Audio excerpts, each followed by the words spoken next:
대장동 일당들이요, 이재명 시장의 성남시장 재선을 위해서 이 온라인상에서도 조직적으로 움직인 정황이 포착됐습니다. 이것도 역시 이제 검찰의 지금 주장인 단계인 것이죠. 자, 대장동 일당이 이재명 재선을 위해서 상대 후보 음해를 하는 가짜 뉴스까지 퍼뜨렸다. 뭐 이런 얘기입니다. 2014년 지방선거 전에 이재명 지금 대표의 욕설 논란이 있었잖아요. 그게 이제 논란이 되자 남욱 변호사가 당시에 그때가 한나라당이었나요? 그 상대가? 새누리당이요. 새누리당. 그때 네. 상대 후보가 이제 새누리당인데 그러면 그 새누리당의 후보자 동생 관련해서 그 비위 의혹을 좀 기사화해보자. 이렇게 했다는 거예요. 근데 저 사실은 가짜 뉴스라는 거죠. 상대 후보 관련된 건 가짜 뉴스라는 겁니다. 근데 그걸 퍼뜨리기로 했다는 거죠. 그래서 유동규가 정진상 실장한테 그 얘기를 했더니 정진상 실장 말하길 그렇게 한다고?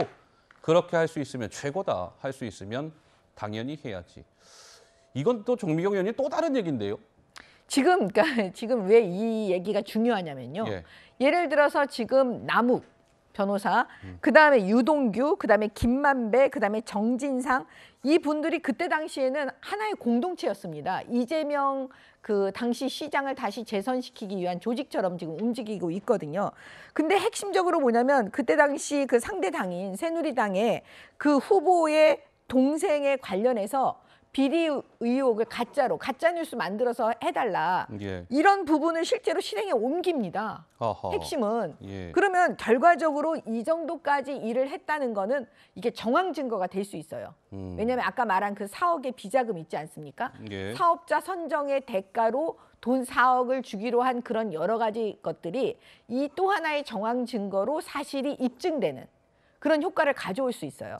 그래서 예를 들면 네. 정진상 실장이 계속 또 묵비권을 행사하면서 아예 입을 닫고 있잖아요. 예. 이런 경우에 이런 정황 증거들이 계속 구체적으로 남욱, 김만배, 예를 들면 뭐 정민용 변호사, 유동규 이렇게 해서 얘기가 계속 나오잖아요. 그러면 결과적으로 뭐냐면 이재명 대표가 아니라고 부인해도 예. 제가 볼 때는 수사를 받으셔야 하고 또 구속의 대상이 될 수도 있습니다.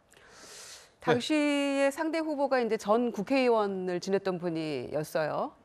2014년 성남시장 선거에서. 그런데 네.